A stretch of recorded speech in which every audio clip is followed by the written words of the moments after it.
GTV for unity and development.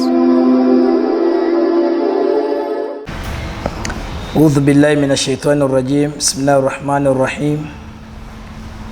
الحمد لله الذي خلق الموت والحياة ليبلوكم أيكم أحسن عملا. والحمد لله الذي خصنا بتعليم القرآن العظيم. ونصلي ونسلم على ما تلقى القرآن الكريم من لدن حليم عليم وعلى آله وأصحابه المجدين. أما بعد، عباد الله، أوصي نفسي وإياكم بتقوى الله عز وجل والسمع والطاعة. واعلموا يا أيها المسلمون أن حب الدنيا وحب الآخرة لا يجتمعان في قلبي. قال تعالى في كتاب العزيز بعد أعوذ بالله من الشيطان الرجيم: يا أيها الناس اتقوا ربكم الذي خلقكم من نفس واحدة وخلق منها زوجها وبث منهما رجالا كثيرا والنساء واتقوا الله الذي تساءلون به والأرحام إن الله كان عليكم رقيبا.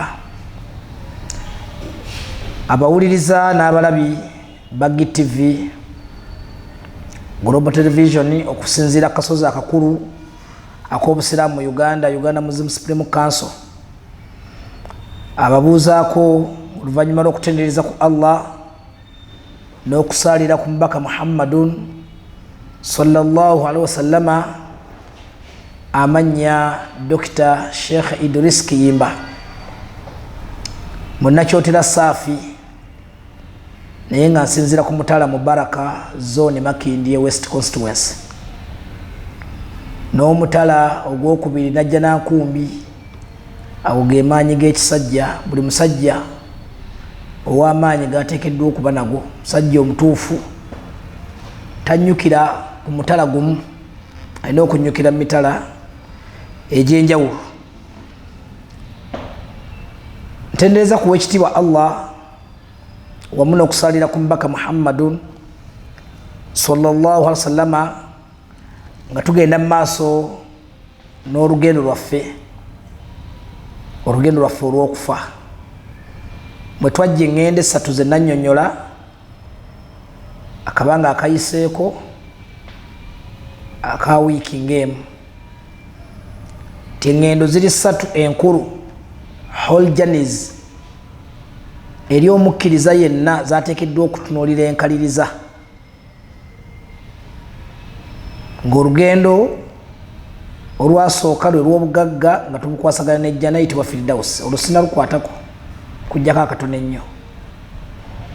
Lugendo olwokubiri lugendo lwa bufumbo, nalwo sinnalukwatako. Olugendo olwokusatu lwe lw'okusinkana Allah lwennyini, olutererera ku ŋŋendo ziri ebbiri, olugendo lw'obugagga n'olugendo lw'obufumbo, omwe muva okuterera ku olugendo luno.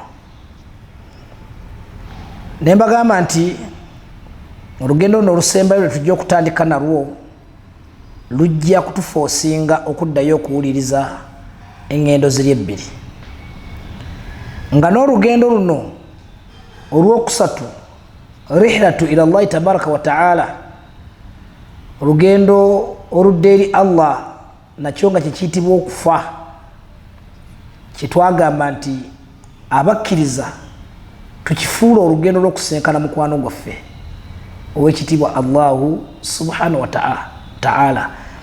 Okufa kireme okubeera nga kitunuulirwa mu bwongo bwo ng'ekibonerezo.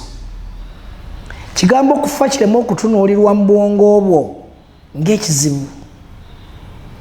Kigambo okufa kireme okutunuulirwa mu bwongo bwo ng'ekikaluubiriza. Kitunuulire mu perspective ya kusisinkana omwagalwa waffe ow'ekitiibwa Allah, gutumaze akabanga nga tuweereza gwe tutamanyi, gwe tutalabako, naye tugenza okumusisinkana, ate tulabe ku bibala ebiri mu bulamu obw'oluvannyuma. Nsaba Allah ekitiibwa butulongooseze. Nayogera ensonga nnya okutererera olugendo olwo. Munda waalwo mwennyini, nsonga esooka yali yakusoma, abasiraamu musome, abazadde muweerere abaana. abatalina busobozi bwa kuweera abaana mu masomero busiraamu tuwagire nnyo masajidi durusu ezitambula mu holidays abawalimu abo tubalabemu kitunaba tusobodde nako akatono batusomeseza abaana baffe ebigambo bya Allah n'omubaka we kubanga tuli mu buyinike abasiraamu mu Uganda tulinga bamulekwa tweka mwana feka nti kulevo kwe tuli naddala mu kusomesa abaana olwaleero waliwo omwavu naye nga talina busobozi busindika mwana mu ssomero ery'obwereere kiri empita essomero ery'obwereere tikizibu nnyo olwaleero okufuna essomero erikukolera buli kimu okuva ku ntandikwa paka ku nkomerero mutunulire amasomero ge tuyita ag'obwereere obwereere babulekera mu fees mwokka bwe basinga okutunuulira requirements tebaagala kutunulayo kitegeeza ki ti ne bw'oteekawo essomero ly'obusiraamu ne bagaa nti lyabwe temusasula fees naye omuntu omugamba nti mugule uniform engatto ensawo ebitabo requirements ezigira kwogera kola nga ziyingira emitwalo 3 ne bwe ziba ziggwera emitwalo 15 omwavu asigala mwavu aba tasobola kuleizinga emitwalo 15 asindika omwana oyo mu ssomero ery'okumusomeseza obwereere kati awo tulinawo taabu ti ekiba kiganye mu masomero tuwagire nnyo masajidi abo wali mu mutugondere mutulumirirwe mu holidays mujjeeko mu masajidi okutusomeseza abaana baffe mu mbeera yonna gye tuba tugiddemu naye abaana basome eddiini tweraliikirira mu myaka 3 okuva kati ensi egenda kubeeramu abantu abatamanyi eddiini nga bangi ate eddoboozi ly'abantu abangi wano e Uganda libuutikira eri abatono nga abangi bajuhara tebalina kibategeera era ng'olwayo bw'okiraba kubanga waliwo yaŋŋanya nti aseeka emyaka 3 ogenze wala okutandika kati abasinga okwogerera obusiraamu bajuhara abatamanyi balina amaanyi mangi mu kigambo kyabwe balina amaanyi mangi mu bifo ebyenjawulo asobola okukuzikiza tamanyi nenaga nti stoppinga bwe kinaatambula kityo tufunamu okweraliikirira n'olw'ensonga eyo ensonga y'olugendo lw'okufa tugitwale nga nsonga nkulu ffenna mwe tuggwera abasiraamu n'abatali basiraamu olugendo luno teruboola twawukanira eyo gye tulaze ekitwawula Allah omusinkanye ng'oli mulabe we oba Allah omusinkanye ng'oli mukwano gwe keeko kakatwawula naye olugendo luli olwo kufa lugendo luli lumu kufa ekifaananyi image y'okufa erabikira ku musiraamu yeeyo yennyini erabikira ku atali musiraamu nebyawukanira ewa Allah omusinkanya otya ng'oli mukwano gwe omusinkanya otya ng'oli mulabe we awo ebigenda okwawukanira saba Allah wekitiibwa nyine buyinza atusinkanye gyali nga tuli mikwano gye naye luvannyuma lwa kukulembeza kigambo kye bayita kusoma si kusoma busomi naye ate okusoma okw'okwegendereza omubeeramu ebintu bibiri nabyogerako dikka ne taamuki okwekenneenya n'okufumiitiriza songa ey'okubiri nenjogera okunyweza empagi z'okusinza ow'ekitiibwa Allahu subhanahu wa ta'ala ensonga ey'okusatu okulongoosa eri abantu 10 ensonga ey'okuna kukwana emikwano emituufu mu busiraamu awe nali nkomyeko ensonga ey'okutaano kwali kulaama neŋŋamba kantandikire ku y'okutaano ejja tufu osinga okuddayo okukima ebina nayogera ebintu bingi nnyo ku kigambo kulaama bannaye buli muntu yeetaagisiza abeere nga alaama twagamba nti kibayita okulaama tawdihu l insan kullu ma yataallaqu bihayatihi fi arba. Okulamba kwe kulambika kw'omuntu yenna ekyo kyonna kikwatagana ku bulamu bwe mu bintu bina. Min amwalihi, mu kulambika emaali ye, wa min ahlihi, mu kulambika abantu be omuva abasika, wa min mas'uliyatihi, okulambika obuvunaanyizibwa bw'abadde nabwo bwannakyewa mu projects z'abadde atambuliza mu busiraamu n'abasiraamu okutwaliza awamu n'okugasa eggwanga oba oliawo. Wa min dafnihi, n'okulambika amaziika ge.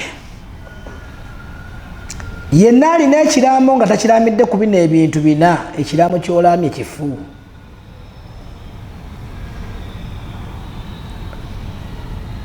Kiki ekiraga nti ekiraamo kya buli muntu yenna kifu butabeeramu maaso g'abawalimu?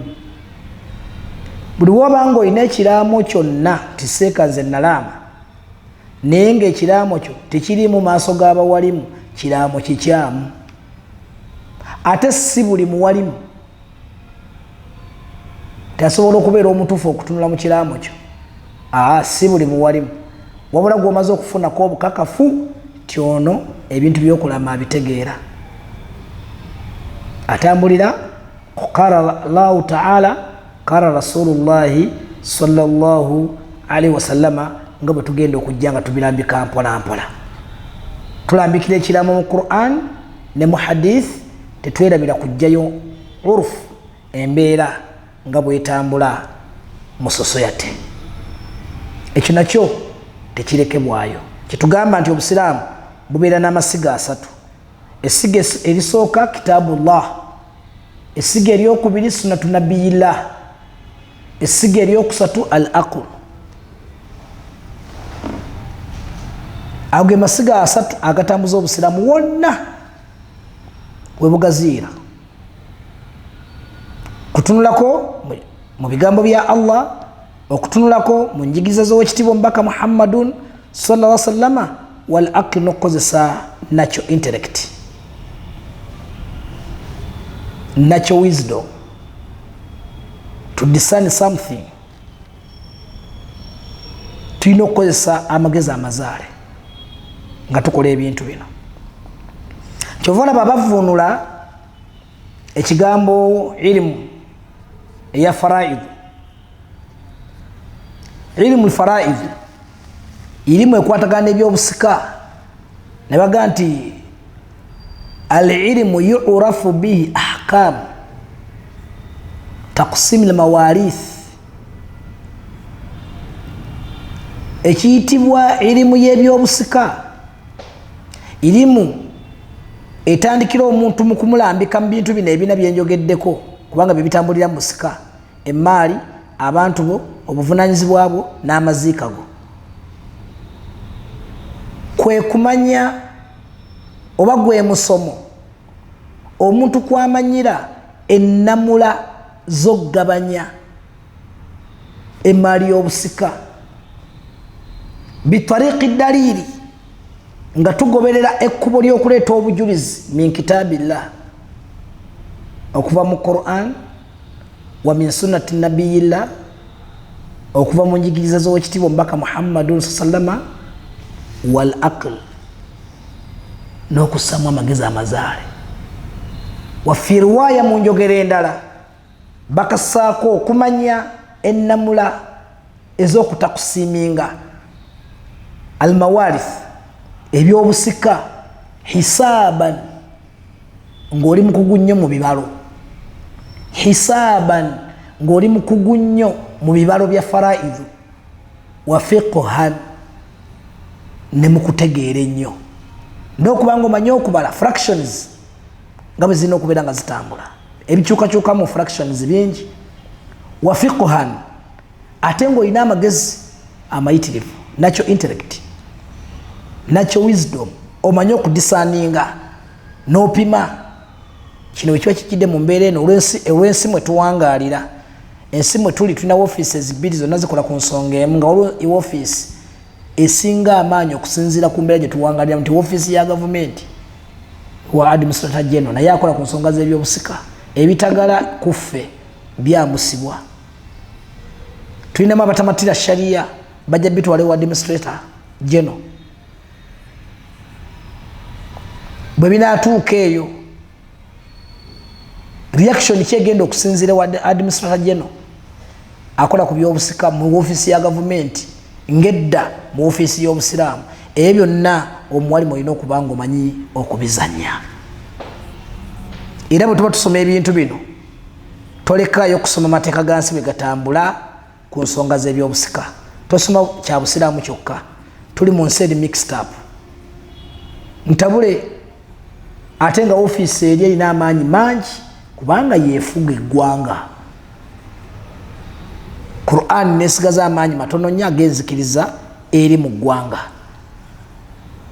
ne tuyambibwa Allah nga yakaka government okubeera nga ericognizinga amateeka ga sharia mu mbeera yonna gye gatambuliddemu nga nabo bamativu n'embeera mwe tugatambuliza nebanga government tegganye kutambuza busiraamu bwo nga bw'oteekeddwa obutambuza ebbanga ly'omala nga weewala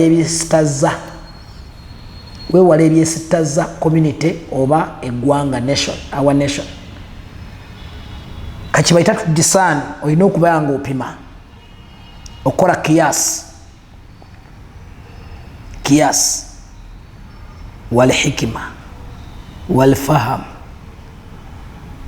Allahu akbar n'olw'ensonga eyo bwe tumala okutegeera ebintu bino ebina kwe kuyimirira ekiraamo tubuuza etteeka eritulambisa livaawa Suratul Baqara aya 18 nyini buyinza kutegeeza mu Qur'an n'agamba a'udhu billahi minash shaitani rrajim kutiba alaykum idha hadara ahadakum al-maut in talaka khayra al-wasiyya lilwalidain wal aqrabin bil ma'ruf haqqan ala al-muttaqin kigambo ky'ekitiibwa Allahu subhanahu wa ta'ala Suratul Baqara aya 18 Allah tutegeeza mu Qur'an n'agamba nti kutiba alaykum kimaze okakasibwa kummwe idha hadara ahadakum al-maut bwe kibeera nga kimaze okakasibwa mu bwongo bwa buli muntu yenna akkiriza Allah nti kufa asembedde wamu nange mu bulamu bwange bwentambuza ku mwaliiro gw'ensi intalaka khayra bw'atunulamu mu bimwetoolodde ng'alinamu by'alinako obwannannyini by'ateekako amateeka nti kino kikolebwe bwe kiti kino kikolebwe bwe kiti kino kikolebwe bwe kiti omwe muli ebyobugagga mwe muli abantu bo mwe muli obuvunaanyizibwa bwo obwannakyewa mu projects zoyamba nakyo intalaka khayra kigambo khayru mwe muli ebyobugagga mwe muli obuvunaanyizibwa mwe muli abaana bo oba abantu bo mu bantu bo abatandikirwako bamuyizi mutasubwa boyina okusooka okulowoozaako abana gwoli wakutaano weetandikirako gwe kennyini bali abantu bataano tubayita bataano bamuyizi mutasubwa ba ashabul furud bamuyizi mutasubwa gwe kennyini omufu gwagenda okufa gwe weetandikirako then nodda ku bakadde bababiri mama ne taata abo basatu okuva ku gwe taata wakuna mama waku okuva ku gwe asooka taata wakubiri mama wakusatu babeera nga webali balamu owookuna mukyalawo bw'obanga obadde wavunaanyizibwa mu nsonga z'ebyobufumbo bw'oba toli wabuvunaanyizibwa mu nsonga z'ebyobufumbo awo ab'eŋŋanda bayingirawo mu bannyoko ne baganda bo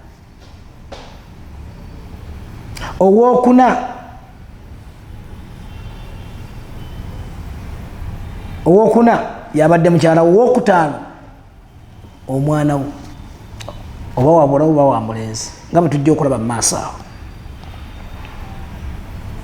intalaka khayra khayren mwe muli ebintu ebyo ebina nga mulimu n'amaziika go bw'oba onayagala okuziikibwa obulungi ng'obusiraamu bwe bulagira okuziika nga bwe tujja okulaba empisa z'okuziika alwasiya ategedde ekyo number 1 nti kufa asembedde gyali Number 2 ayina byayinako obuvunanyizibwa, ayina byayinako obwannannyini. Allah byeyamukwasa mu byobugagga bwe, omuli obugagga obw'ensibo obw'emmaali enkalu, omuli obugagga obw'abakyala, omuli obugagga obw'abaana, omuli obugagga obw'obuvunanyizibwa, omuli n'okuziikibwa. Bw'omala okikakasa mu bulamu bwo nti ebyo ndi wamu nabyo, Allah agambye nti alwasiya, kwata ekkalaamu n'ekitabo kino, kwata ekkalaamu n'ekitabo kino. Alwasiya otandika okubirambika. Era ng'olwaleero njagala tutandika okulambika n'emmaali. Tulambike ku maali. Emmaali eno nga sinaba kubeera nga tugirambika okusinziira ku kiragiro ky'owekitiibwa Allah subhanahu wa ta'ala, katumaleyo aya eno. Allah agambye nti lilwalidaini, okulamu kwonna okukola ng'okwolekeza eri bakadde bo ababiri, wal aqrabin, n'ab'eŋŋanda zo, waliwo ebyakyukamukko accordingly, naye nga mukyo tukisigazaawo era tukiremezaawo nti okulama kwolina okutegeezaako abantu bo. Mulekerewo okulamira mu kyama.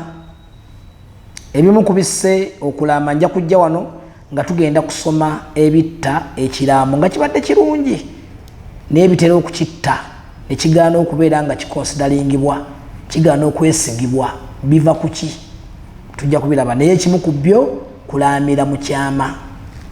Abantu bo bategezeeko, gambe taata, maama, basenga, baana bange, bakyala bange ti nalaama, sigenda kubeera mu bafu abataalaama, era mubanjanga ekiraamo kyange.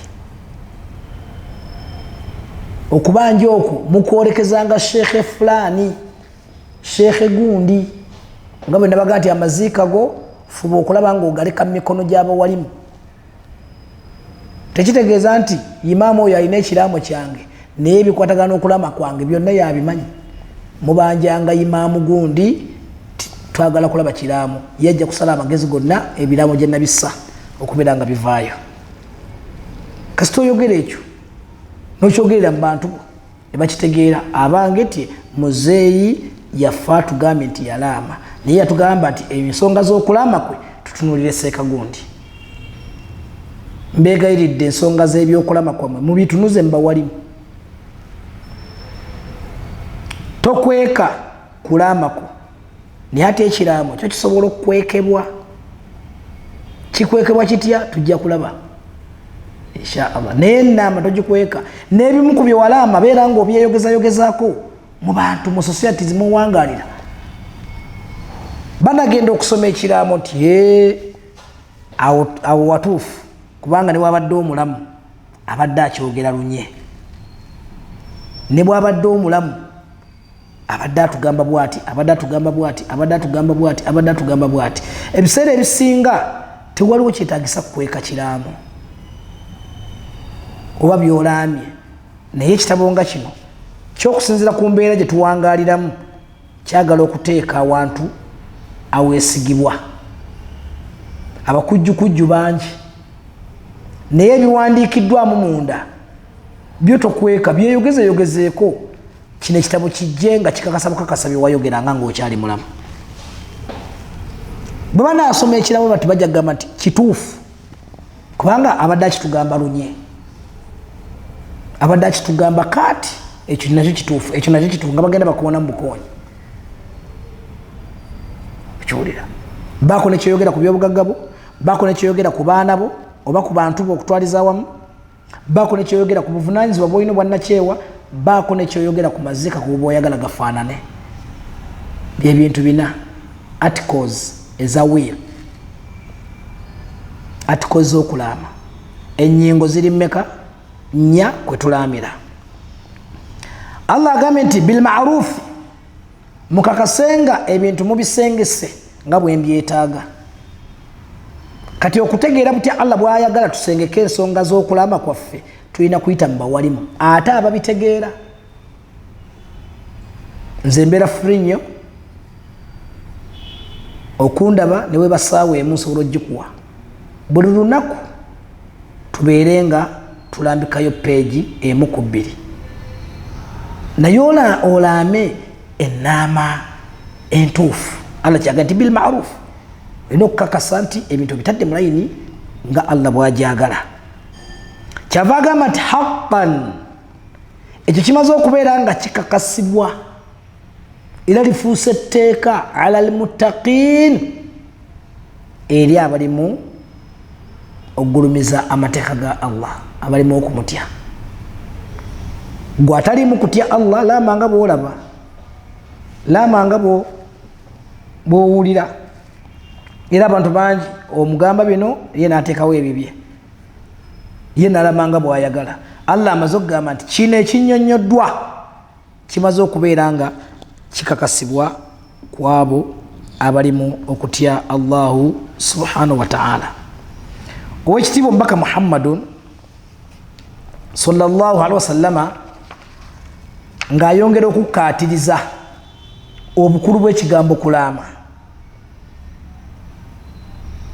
yategeeza n'agamba nti ma haqqu muri'i muslimin yabitu lailatain walau shay'un yuridu an yusa fihi illa wa wasiyatuhu maktubatu inda rasihi rawahu lkhamsa hadithi yakakasibwa abawandiisi bataano bukhari toyinza mumuleka musilimu tosobola mumuleka nasaiyu tomuleka tirimizi tomuleka owokutaano mwerabidde bali bataano bukhari muslim tirimizi nasaiyu ne ibuni maja aba bonna bagamba nti hadithi eyo ma haqqu muri'i muslimin tekisobola kubeera kituufu si kituufu ku musiraamu yenna ku muntu yenna nga musiraamu tekisobola kuba kituufu mu buwangaazi bwe tekisobola kubeera nga kiteredde ku buwangaazi bw'omuntu yenna nga musiraamu okwebaka ebiro 2 zesaawa 48 naye nga walau shay'un yuridu an yusa fihi bwatunulamu ebyo bimwetoolodde yandibaddeko ng'alina kyayagala awandiikeko byebino ebina byenkugambye allah byayogeddeko wandika kufaako bwe kulitambuzibwa amafaago galitambuzibwa gatya kwatandikidde idha hadara ahadakum almauti intalaka khaira wandika ku byobugagga bwo mu byobugagga nga mulimu emaali yennyini enkalu emanyiddwa mu bintu ebikalu n'emaali ey'empeke mwe muli abaana mwe muli abakyala mwe muli abakadde ababiri bwe baba bakyali balamu nabbi agamba nti walau shay'un yuridu an yusa fihi kyekyo allah kyakkatiza mu quran naga nti alwasiya kwati kalamu n'ekitabo twakirambika bulungi nnyo ekitabo kino nga bwokiraba twakirambika bulungi nnyo wano wooteeka olugezigezi lwo waliwo kyetuyita olugezigezi lw'omulaami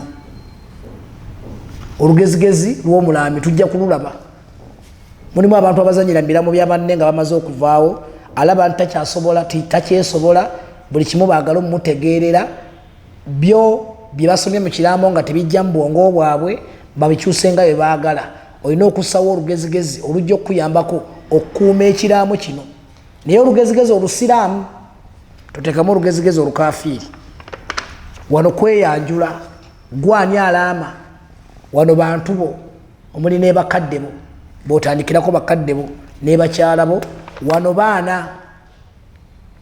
baana twabawera ddala space emala baana 27 ab'obulenzi n'abaana ab'obuwala 27 newankubadde waliwo abaŋŋamye mutwongereko space ekyali ntono abaana 54 tujja kwongerako bwe kinaba kyetaagisizza ennaku zino mukyazaala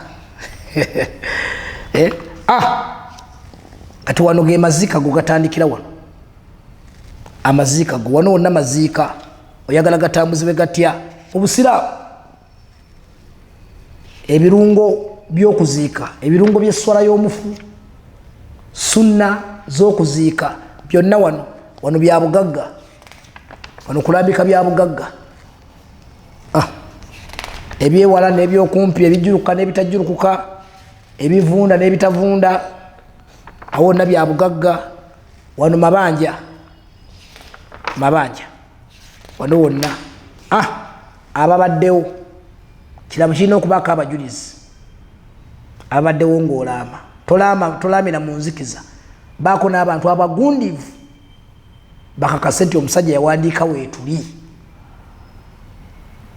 yawandiika weetuli era ekiraamo kye ekikulu kikulirwa gundi nabagadi alina okuba nga sheekh okwekulaama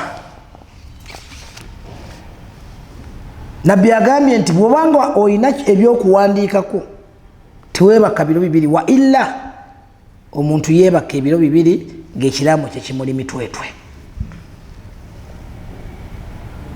ekiraamo kye kimuli mitwetwe nga nekye tutandikiddeko mu kulaama tugambye okulaama kitegeeza okulambika manye abantu wetwogera ku kulaama nga yeesikamu nze atanatuusa kufa muŋŋamba muti okulaama kulambika bikwatagana ku bulamu obwo tawdihu l insaan kullu ma yataallaqu bihayatihi okulambika kw'omuntu yenna ekyo kikwatagana obulamu bwe mu bintu bino bina tekitegeeza nti ogenda kufa tule fenna abantu bangi nnyo batuukiriza kyendi mu kwogera nga bakituukiriza dda era kati bakyaliwo bw'oba otegeeza nti bw'olama ogenda kufa ndowooza abafudde leero bonna kivudde kubeera nti bayanguwa okulaama ate gwe okuwangaala ennyo butalaama kale bw'oba oyagala emyaka emingi oleme okuvaawo mangu tolaamira ddala ojja kuwangaala nnyo kubanga tewalaama seeka okulaama kutandikira ku myaka emeka ayi egikuwadde emyaka Allah gyatandikirako okujjulula gy'emyaka egikakasibwako okulaama nituuza ekibuuzo gy'oli Allah atandikira ku myaka emeka okujjulula iseeka nti ati n'obwomulubuto abunona nabwe abujjulula kakyogamba n'omwana ali munda ya nnyina naye alaama ye intalaka khayra ye condition bw'aba alina ebyobugagga ebimwetoolodde omwana ali mu lubuto abeera ate n'ebyobugagga nga tukubuuza nti omwana asika oba tasika ali mu lubuto singa omusajja afa n'aleka mukyala we ng'ali lubuto olubuto lubalibwa ku basika ye oba nedda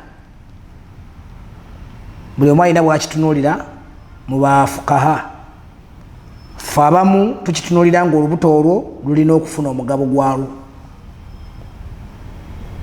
tujja kubinnyonnyola biizini rahman omwana oyo bw'abanga ali mu lubuto asobola okusika kiba kimaze okutegeeza nti naye asikirwa buli yenna asikirwa Allah gwakakasizzaako okubeera nga alaama tokyewuunya nnyo eky'omwana omuto oba omwana ali mu nda ya nnyina toyo atalina magezi kubanga ekikujjako okutegeera kye ŋŋamba kuba nti omwana ali munda abeera dormant tategeera talina buvunaanyizibwa Allah yalaalika zakatul fitiri ala kulli muslimin wa muslima hurin au abdin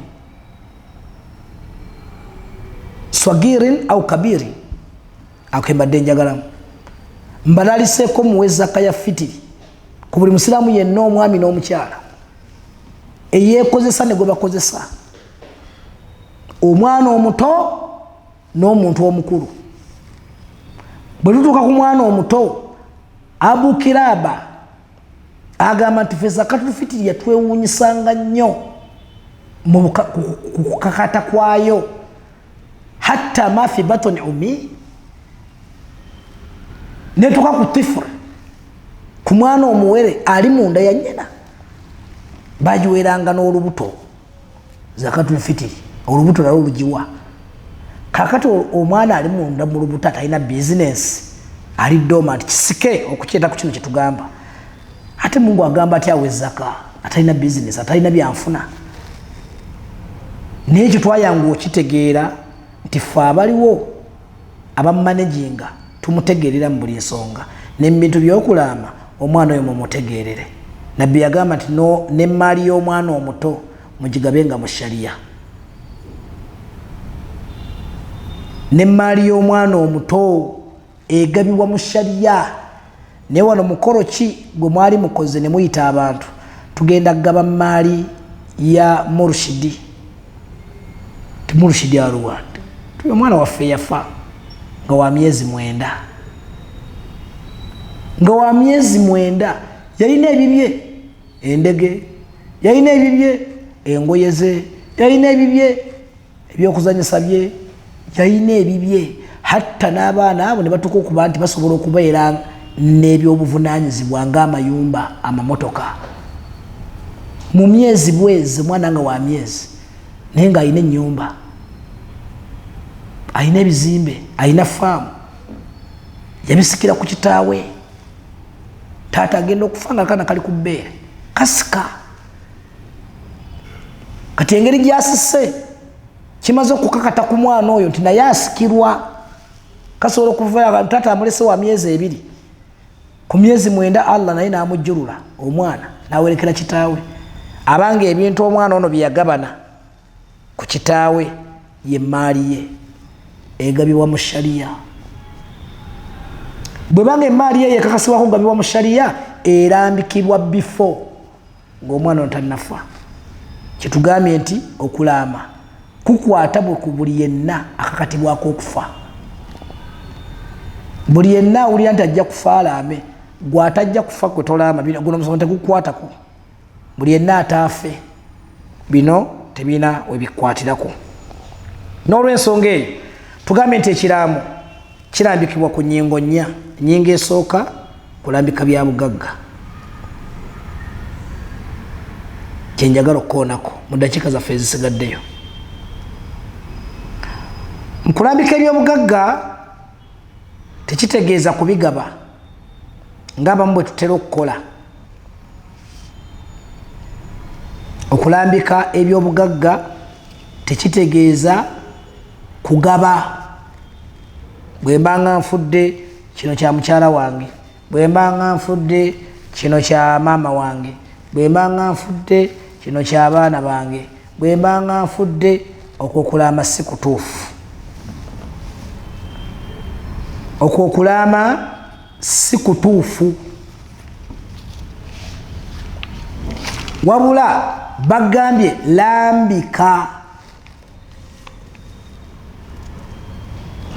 ebikwata ku mulamu bwo mu bintu 4. Katwagala kulambika ebikwatagana ku mmaali nga nekye tutegeeza mu bikwatagana ku mmaali kugiwandiika nga tujawula n'etali yaffe. Lambika emmaali yo ng'ojawula n'emmaali etali yo min duyuuni mu mabanja. Bino ebyokugaba bireke. Nabbi yagamba sallallahu alaihi wasallama ti inna allaha kad a'ata dhi kulli haqqin haqqahu. Inna allaha kad a'ata kullu dhi haqqin haqqahu. Mazima ddala Allah yawa buli asaanidde okuba n'omugabo gwe. Allah yamala dda okugabanya emmaali eyo. Gwe togaba tokkirizibwa kugaba. Waliwo okugaba okukkirizibwa tujja kukolaba mu maaso eyo naye tusooka kukugaana. Katusooke tukugaane tujja kukomyawo mpola mpola tukulage wawo okukkirizibwa okugaba era baani bokkirizibwa okugabira era okkirizibwa bagabira kyenkana ki. Birimu amateeka. Kyenagambye nti tutambulira ku Quran ne hadith wal aql n'okussaamu amagezi amazaale. Nabbi atugambye nti Allah yamala dda okuwa buli asaanidde omugabo gwe. Nabwe kityo teriyo kulaamira musika. Anaasika ateekaga nti bwe mbanga nfudde kino mukimuwe. Ezo ezimu ku nsobi esiŋŋanibwa mu nnaama y'omukkiriza gw'atali mu kutya Allah gwe nakugambye raama nga bw'oyagala. Allah yagambye nti bino bye twogera haqqan ala almuttaqin, bikakata kwabo balimu okutya Allah. Alimu okutya Allah weewala okulaama ng'ogabira abasika. Be baluwa maama talaamirwa, taata talaamirwa, omukyala talaamirwa, omwana talaamirwa. Abo be basooka ku migabo be tuyita bamuyizi mutasubwa ba ashabul furud bali bataano. Ne wabeerawo ababeera ku wulizi ku bana abataano, abo nabo tutera okubasembeza ne balyoka baweera 10, naye nga bano abataano ebbanga lye bamala nga weebali bonna baziyiza bali abataano abasigadde. Abataano ababeera ku wulizi ku stand by okulindirira ebizibu ebiyinza okubeera mu bana abataano be baluwa. Awo tugattako jjajja musajja azaala omugenzi, jjajja musajja azaala tata w'omugenzi, jjajja mukyala azaala tata w'omugenzi oba mama w'omugenzi. Ntuzzaako owokusatu ye muzzukulu, ibnul ibuni, omwana w'omwana omutabani. Oyo naye abeera ku wuliizi ku basika bano abakulembedde, omwana wa mutabani wo so si omwana wa muwala wo.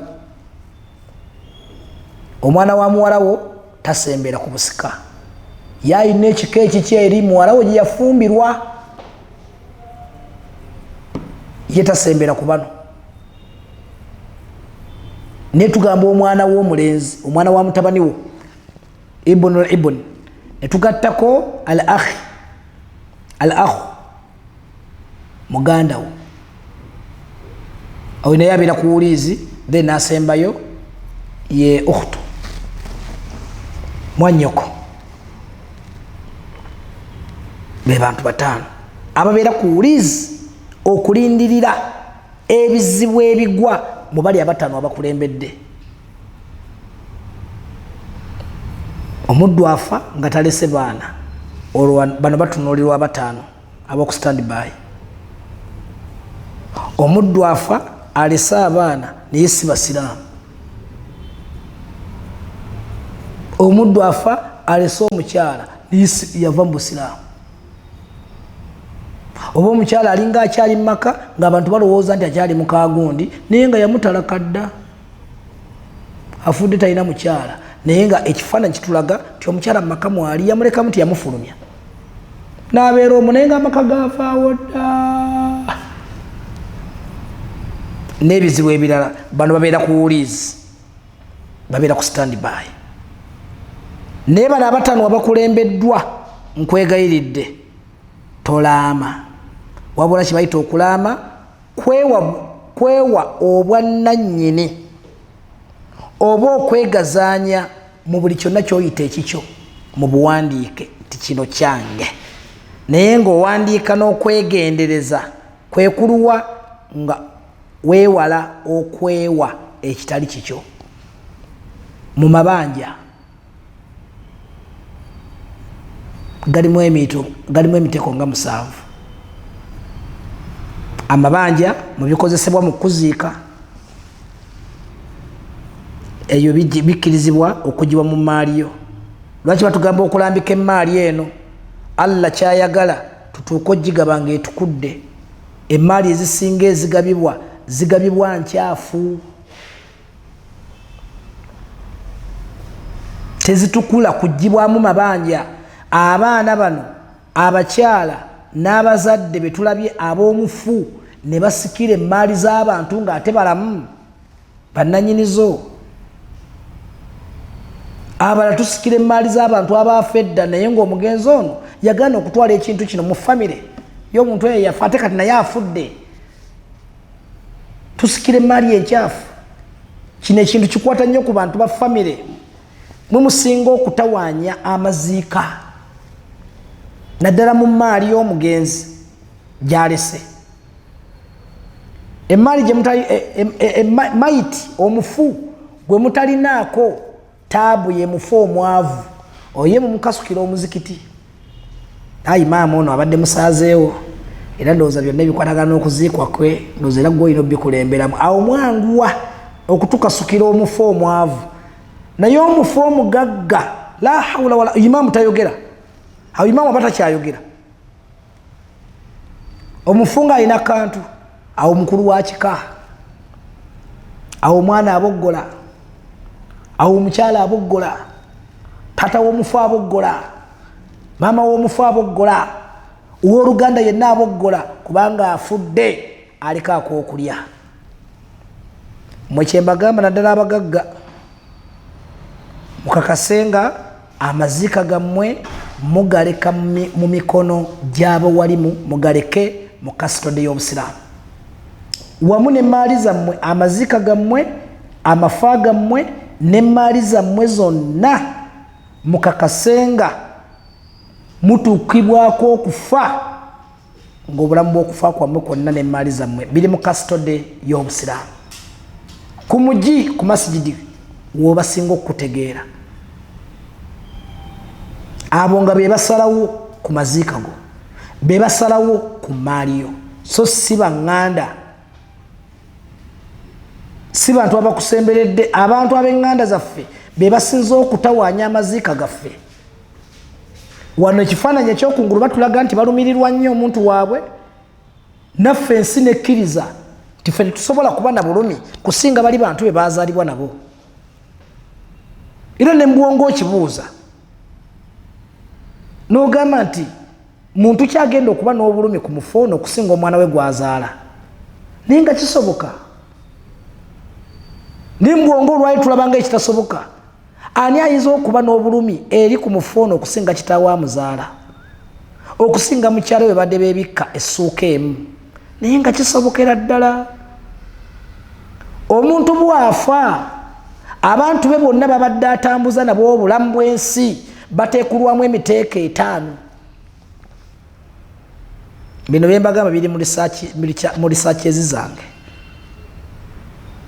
toguluba oba seeka byasoma biri mu kitabo kyani nze kenyini nze kitabo Subhanahu w'ekitiibwa mpa obusobozi nkifulumye nga n'abalabi bafulumye ebitabo Ibn Taymiyyah kitabo Shafi'i bitabo Hambali bitabo Maliki bitabo Ahmad bitabo Shawkani bitabo Ibn Munziri bitabo nawo baatuula nga bolabye ntudde wano ojja kukinoonya mu maktaba ogende mu library yonna seeka kyayogedde nti omuntu bwafa abantu babadde awangaala nabo mu bulamu bw'obwensi bateekulwamu emiteeko 5 kivaawa kisse mu magezi gonna baga nti irimu obusiramu butudde ku masiga 3 kitabu la sunatu nabiyillah wal aql wano wakulu nnyo ate wano wewaliikiriza biri ebibiri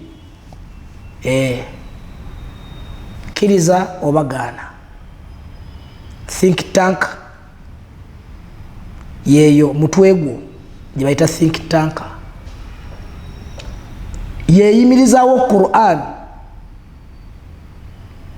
yeyimirizaawo enjigiriza n'enkola zonna ez'owekitiibwa omubaka Muhammadun sallallahu wano think tank yeriikiriza ebyo era wano think tank bweba nnafu n'ebyo bibiri binafuwa Quran enafuwa ahadithu zinafuwa eza nabbi lwaki zinafuwa anti ono abinyonyola biri tebyeyogerera biwandiike biri awo nze nina okubyogerera kati nze abyogerera nina okuba ne think tank kasa think tank yange ebeera nnafu Quran egenda kunafuwa era bangi nnyo tubalabye abatafusi ba Quran ne hadithi za nabbi nga babinafuyiza nnyo okubeera nga ebyo bibiri babitunuliza ensinga obusiramu obutalina magezi obusiramu obutategeera naye nga kivudde kuwona abinnyonnyola naye think tank webeera n'amaanyi mu kulowooza mu kufumiitiza n'okwekenneenya Quran ebeera n'amaanyi amayitirivu nnyo mu nsi yonna ebigambo by'omubaka Muhammadu salama bibeera n'amaanyi mayitirivu kino kyenkugamba kiseeko mu bwongo obwo omuntu yenna bwafa abantu babadde awangaala nabo mu nsi bateekulwamu emiteeko 5 emiteeko 4 jja ku bantu be ab'eŋŋanda ez'okumpi ena. Omuteeko gumu gwe guli wabweru w'ab'eŋŋanda ze. Emiteeko ena gino gye giruwa? Number 1 bakadde be, ogwo omuteeko gw'abantu be. Number 2 baganda be ab'eŋŋanda ze, ogwo omuteeko gwa kubiri. Number 3 bakyala be, omukyala naye muteeko ogutunuulirwa nga gweyawulidde ogwawukana n'abantu ate bano ab'eŋŋanda naye nga naye wakulusegere wakumpi. Number 4 abaana, omuntu bw'afa bano bana emiteeko ena gy'abantu abamuli ku lusegere abatandikirwako ku musaayi gwe. Owokutaano ali wabweru wa bano abamuli okumpi yaluwa ye w'omukwano, gwasanga Kampala, gwasanga Masaka, Kyotera, twasinkana twakwanaganira Dubai, twakanaganira Texas mu America, Canada, South Africa, Ludawa, Saudi Arabia, yonna gye mwasiŋŋaana ne mukola omukwano ogwo. Olwaliro bw'otunuulira ng'omaze okufa bano abana balina amaanyi mangi ku boda eyo, balina amaanyi mangi, ekigambo kyabwe kisalawo kinene nnyo ku mubiri gwo ng'omaze okufa. Bwe kibanga ekigambo kyabwe bano abana, omuzadde, owooluganda, omukyala n'omwana, ekigambo kyabwe kisalawo nnyo kinene nnyo ku mubiri gwo, tekisobola kuleka maali kyekimu, tekisobola kulekawo maali kyekimu. Be basalawo n'oziikibwa ddi, be basalawo wajja n'oziikibwa, be basalawo ani anaakulemberamu jenezayo, be basalawo buli kimu, ne bakola amaziika go nga bwe babeera balabye. Kyenkugamba nga nkufiirirako naddala gwe omugagga alina akantu, weeyambeyambeko sembe zaabo walimu mu bulamu bwo ne mu bulamu bw'emmaaliyo. Abawalimu tebagala basembeza ku maali zammwe, naye bye basobola okubayamba muwalimu tumubalira eno bbali mu bana ab'omukwano, gwe muteeko ogwokutaano. Naye nga bwe nti bano abana balina eddoboozi ddene nnyo ku bulamu bwo obw'obufu ne byolese, mu kubeera n'eddoboozi eddene ate bakuyamba kitono. Awo ge mazima, bino batulimba nga bakaba basiita ebigere, embuto ne zibaluma ne babasiba ebimyu mu mbuto, amaaso ne gabamyuka, maziga meereere, omuntu waffe afudde. Bakaabira migaso gy'obadde obagasa nagyo. Obwongo we bunoonyereza, akaaba anoonyereza ki ekiddako kati kino ngenda kikwasaganya ntya. Ako kaatandika okulowooza ng'akaaba ke katereeza emmaali yo oba ke kagyonoona. Akaaba nga kaabira kubanga obadde wa mugaso, sinakyo okaabira omuntu. Obadde olina looro gy'ozannya nnene nnyo mu bulamu bwe, naye akaaba alowooza, ekyo kyalowooza we wava taabu. Ffe ne tutunuulira amaziga nga bwe bulumi gy'oli, ne tutatunuulira bwongo bwona akaaba nti amaziga ago gawereekerezebwako bwongo ki. Kwebyo omufono byabadde agasa omuntu ono akaaba. Ffe ne tukoma kutunuulira amaziga bambi abadde munneewe nnyo, ne bw'olaba akaaba bw'atyo abadde munneewe nnyo nnyo nnyo nnyo nnyo. Mukazi oyo abadde amwagala, mukazi we maama w'abaana oyo, maama w'abaana be abakulu bonna. Kitaawe babadde bakolagana nga kyava mu mwana nga bafuuka ba mukwano. Kitaawe abadde amwagala, ne bw'olaba taata alabika bw'atyo. Taata ali awo amaanyi gamuwedde, omwana wange omutabani. Naye akaaba alowooza. Ekirowoozo ekyo ekitalabika y'ensonga enkulu ennyo esaana okutunuulirwa spiritually. Ebirowoozo ebiwerekera amaziga bigamba kutereereza mufu waabwe oba kweyiya eri omulamu bwabwe nti ono abadde atulabirira kaavuddewo tugenda kwerabirira tutya. N'awamba essimu kaagiteeka wano, essimu eno saagala boogera ku ssimu eno. Akutte emmotoka n'ateeka wano, saagala ayogera ku mmotoka. Maama w'abaana n'agamba ndaba alinnya mu luggya wano, gano amaka gange. Yakaabanga ebirowoozo bimusindika kulowooza butya bwagenda okuwangaala mu nsi. Omwana naye n'afunza kyafunzizza. Mwogera ku maali y'omugenzi waliwo bye batayagala mukooneko. Ebyava ku birowoozo ebyawerekera amaziga. Amaziga bwali bulumi. Eri omuntu waabwe abadde abayimiririddewo ku lwa Allah. Naye temwategeera ebirowoozo bino ebyajjiranga ku maziga. Ebyalimu ekibuuzo tugenda kusigala tutya. Omukazi abuuza ngenda kusigala ntya wano. Omugezi alina kukola bw'ati. Mukyalo omu yaggala kisenge omuli ebiwandiiko byonna eby'obugagga bya bba. N'asibako kufulu, n'akyusa kufulu enkadde n'aziggyako n'ateekako kufulu empya. Ng'obudde obwo bba waafiiridde talina bw'agenda kusobola kusootinga nsonga zino. Balina kumala kuva mu maziika kuba go gabeeraga amangu mangu ag'omusiraamu. Ab'eŋŋanda bagenda okujja bamaze okuziika kikulemberwamu Sezaala taata w'omugenzi balumba mukamwana. Kakati muwala engeri omuntu waffe gyagenze ffenna tulumirwa kyenkanye abadde bbaawo naate ffe mwana waffe ffe tumuzaala. Nabwe kityo obulumi businga nnyo eri ffe ab'omusaayi gwe. Era tubali tusaba otuwulirize ate otugondere ku kitugenda okugamba nti tuba twetaaga buli kyonna ekikwatagana ku maali y'omwana waffe. Maama kasa yakikoonako yakwata bukwasi ku mabeere n'akuba ebisambi n'agaa kikafuuwe mulowooze ku birala. Enkomerero ya byonna babuuza naye n'ebisumuzo bya wano bagenda ogira bwetinga kufulu mpya nebaganda ekisumuzo akirina. Maama tuwe ebisumuzo tugule wano walabika wali ensonga yaffe. Olutalo olwali awo la hawla wala quwwata illa billah.